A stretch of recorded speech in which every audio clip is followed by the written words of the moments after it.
Hey, what's going on guys? This is Ars again, and for this episode of my weapon review series I'm be using the awesome auto rifle and an awesome sniper rifle that I'll use a lot in PvP these days on my Warlock.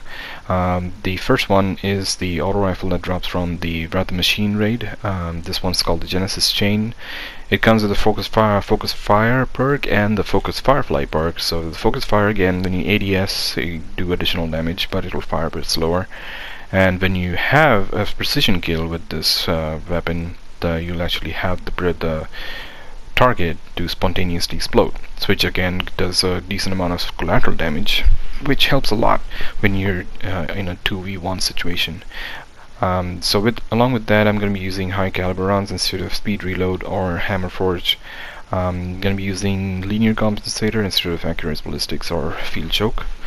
So along with this, I'm going to be using the sniper rifle that comes from the Taken King raid, the Defiance of Yasmin. Doesn't matter if it's harrowed or normal version. The hard mode version and normal version will always drop the cocoon perk, that when you store this weapon for a short time, this weapon will automatically reload from your reserves, which is again really useful in certain situations, not always maybe. But along with that, I'm going to be using accurate ballistics instead of linear compensator, and instead of field choke, I'm going to be using accurized. So besides that, you have lightweight and injection mold or hand loaded. I like using hand loaded for extended range, and very important perk that might change from weapon to weapon, from drop to drop, is the Firefly perk.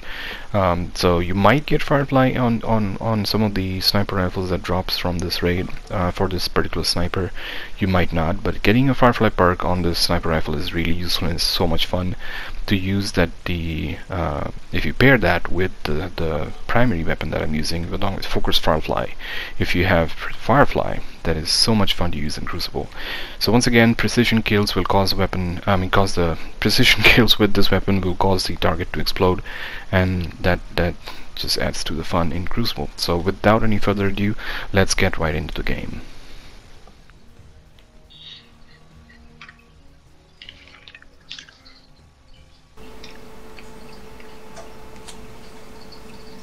So that looks like a tier 12 loadout. It's like a 448. It's a tier 11 loadout that I have on right now, so my super is gonna recharge real fast. So it's one of the important loadouts I always look for, is a tier 10 or tier 11. I have never yet gotten a tier 12 loadout. It's kind of hard for me to get some of the drops. The best I've ever gotten is tier 11. So over here I just go in the left side. This is like a favorite area to go for everyone that's coming in. Hit that guy with a body shot, finishing him with another body shot, like 137 to the body. Missed that shot over there.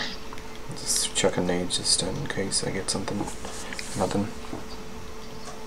Gonna push the spawn. Going in with ice on the left again. I think a guy pops up right there. I think another body shot's coming your way. So again, yeah, 137 to the body, no matter the range. I think it's probably like 194 to the head. I'm not absolutely sure as per this video. That's like a friendly trip mine right there. And about 29 to the body. That's like a decent range. I'll show you later in the video. It's like a 33 to the body, depending on the range that you're shooting from. It's again going on the left side. I think I see a guy over there. And another body shot. Just nasty body shots all the way, because that's what I'm about, right? No headshots. I'm just kidding. Just didn't get enough space to move around there. Here I should have just run away instead of like challenging those guys. I'll go to the right, try to plug that area with a grenade. I got a hit over there. This guy tries to rush me with God knows what. I think he was rushing with the sword. Trying to get the sword kills. That fight I should have just used a primary.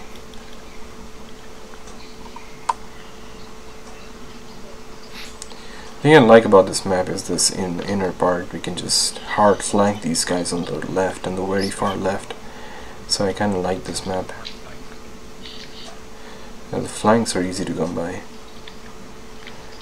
So again, as you see here, I don't like this position right there, so me and this random tries to reposition ourselves and go even further left and flank them hard left. I flanked really hard left, and then I go into my super.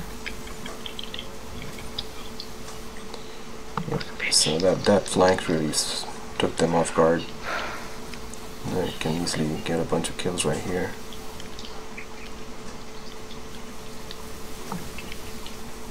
Yep, and just cleaned up house. Ooh, thank you.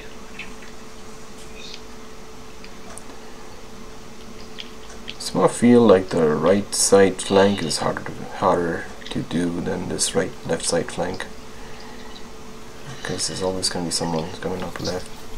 Clean up that guy, and that should have been my kill too. But yep, pulse grenades. It's kind of crushing these guys at the moment. They don't know what to do and what to expect. Trying to protect both flanks. This is what the whole map is about, is protecting those flanks. Like ice gets taken out of there, try to stay in the middle, try to protect the flank on the right side, on my immediate right there. Yep, and I see that guy tries to flank us, and he gets taken down. Another guy tries to rush us, and he's down from the golden gun from Kinky. Just picking up orbs after him.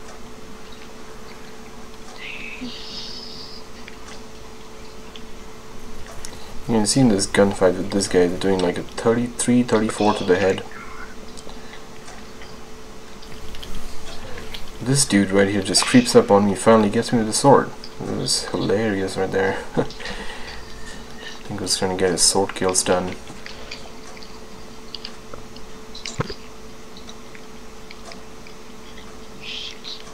Fuck.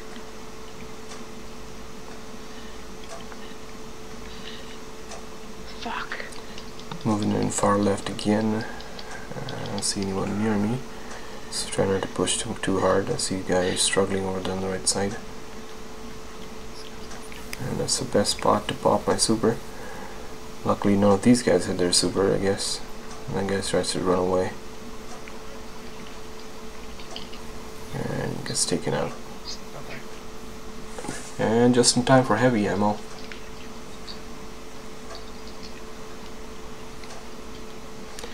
You can see I'm using the Bread March stand here. It's one of the amazing, I think it was a year 2 Iron Banner weapon.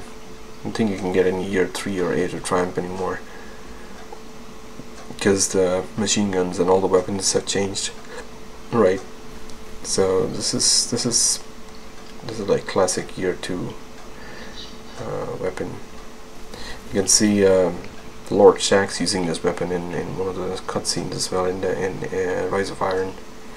It's pretty good machine gun, pretty good stability. This guy's trying to creep up with the sword again, I'm sure, and there he is. You can see the stability there, and then like 6 bullets gets that guy. This guy's on top of his strafe game. Gets me with the Soros regime. Once again, big fan of these auto rifle buffs that happen. I think the range got buffed a little bit. And there you see again, moving in with the strafe with this guy. I think got an assist from a guy behind me.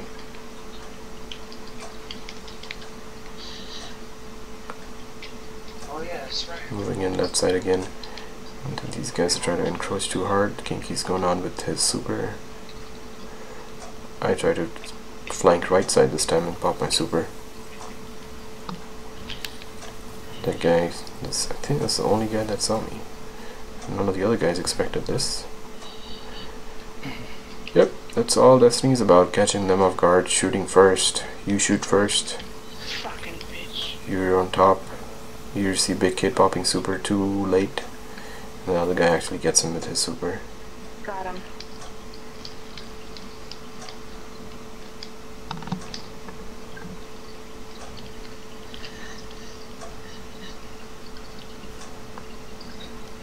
Then I'm trying to pluck that entrance again. I think by this time the game's almost over. About to reach the max score. There we go. So yeah, all in all, I think this combination is a killer combination. Using the Genesis chain with the Defiance of Yasmin, it's an amazing choice, and I would highly recommend all you guys using it in PvP.